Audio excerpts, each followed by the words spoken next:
परीक्षित जी गंगा के किनारे आमरण आसन पर बैठे थे,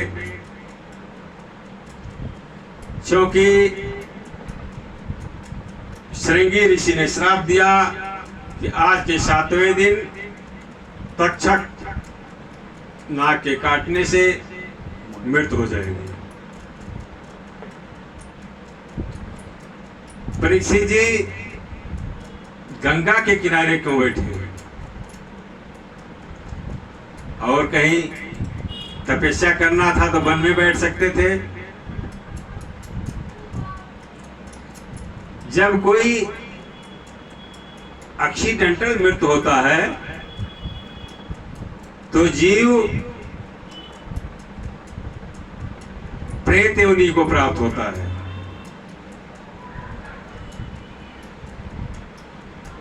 पानी में डूब के मर जाए, सांप काट ले, पेड़ से गिर के मर जाए, एक्सीडेंट हो जाए, ऐसी स्थिति में जीव को हजारों वर्ष तक प्रेत योनि में जाना पड़ता है। लेकिन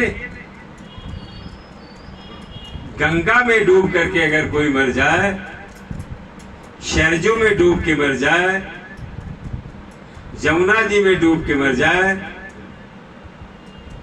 तो उसको मोक्ष प्राप्त होता है। संतों से सुना, बहुत पहले जब कोई बहुत वृद्ध हो जाता था,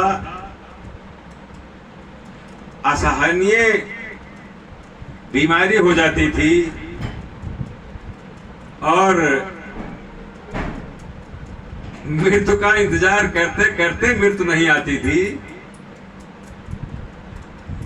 तो उसको गंगा जी में प्रवाह कर दिया जाता था जिंदे।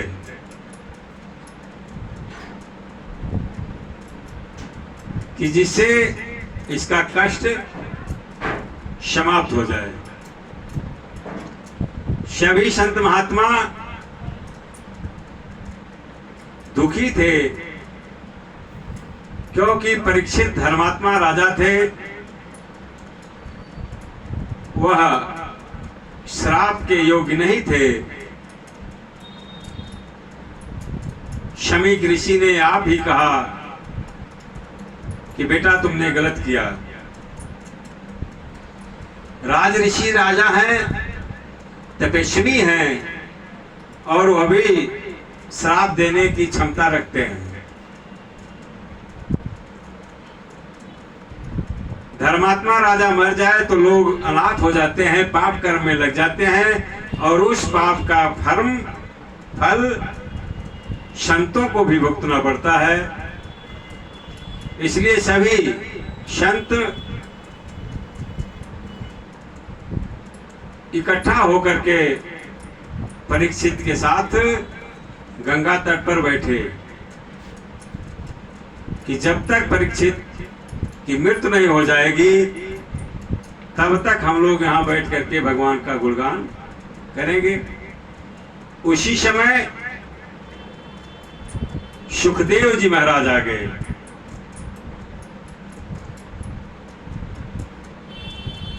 व्यास जी लिखते हैं कि सुखदेव जी भागवत के मंत्रों का उच्चारण करते हुए मीठे मीठे स्वर में आए। उनकी दिव्य आभा को देख करके सभी खड़े हो गए, सबने स्वागत किया। परीक्षित जी ने पूजन किया और एक ही प्रश्न किया कि गुरुदेव, जिसकी मृत्यु निश्चित हो गई है उसको क्या करना चाहिए?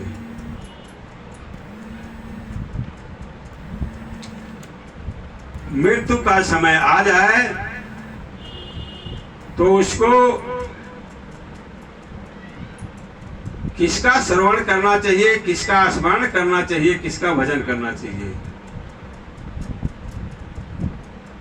यच्छोतव्य मथो जप्याम यत कर्तव्यम निभि प्रभो अस्मर्तव्याम भजनीयम वा ब्रूहि यदा विप्रेयम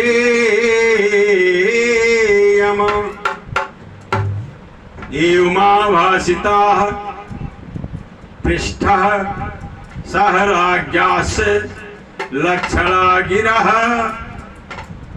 प्रत्यभासात धर्मज्ञो भगवान बादरायणः। परीक्षित जी ने प्रश्न किया था क्या सुनना चाहिए, किसका स्मरण करना चाहिए, किसका भजन करना चाहिए। तो सुखदेव जी ने उत्तर दिया जब परीक्षित जी ने उत्तम प्रश्न किया और कहते हैं आत्मज्ञानी पुरुष ऐसा ही प्रश्न करते हैं। वरीयानेशते प्रश्नः कृतो लोकहितं नृप आत्मवित्त सम्मतः पुंसाम श्रोतव्यम दीशु यः परः। जो ज्ञानी पुरुष है